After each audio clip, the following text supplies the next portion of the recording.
In our lives, sometimes we feel that we may be being thrown into the mud by God and that he's reducing us to dust and ashes.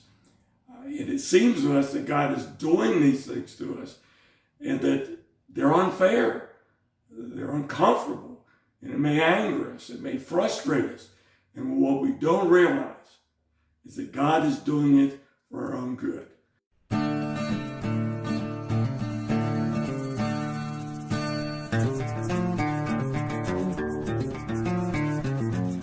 Well, good morning. I want to read to you from Job chapter 30, verses 18 and 19.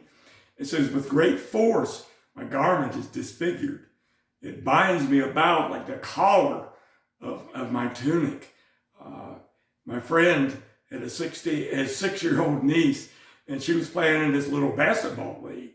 And she was an excellent defensive basketball player, at least as much as a 6-year-old could be. And so her coach told her to guard the other team's star player. And he says, no matter where she goes, you stick with her. And the little girl did such a tremendous job at guarding her that the other team's star player didn't even score a point. And so the other team's coach substituted someone to come in for that star player. And when the star player went to the bench, my friend's niece followed her right to the bench, sat down beside her because she was following instructions. I often wonder what it would be like if we Christians would follow God's instructions as closely as this little girl did. In this passage, Job is tells of how close God's power is to him. He says it's like clothing to him. And as my friend's niece stuck to her opponent, so did God stick that closely to Job.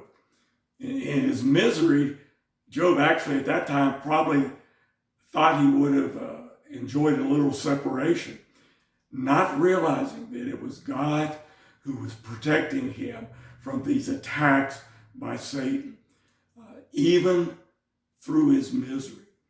David tells us in Psalm 139 that there is nowhere that you can hide from God because he is everywhere.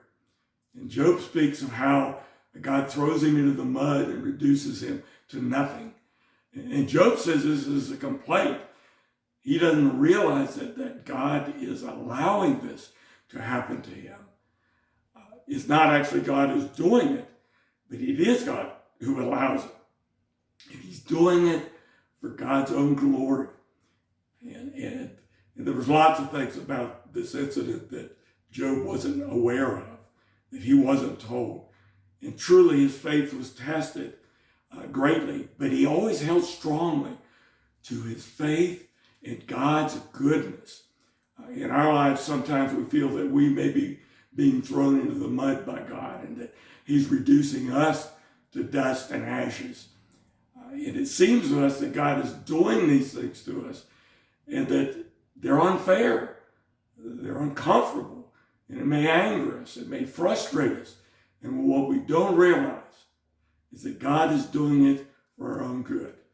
Job ends up telling God that he had heard of him, but now that he has seen him, he says, I repent in dust and ashes, which are the exact same things that he's accusing God of reducing him to. Isn't that amazing? We must understand that God is always acting according to his perfect will, and that in his character, and that it's always for our good.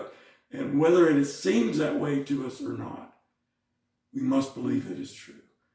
Ask God to give you faith and patience in him so that you always trust him and thank him for sticking to him no matter where you go, even if that is to the bench. Amen.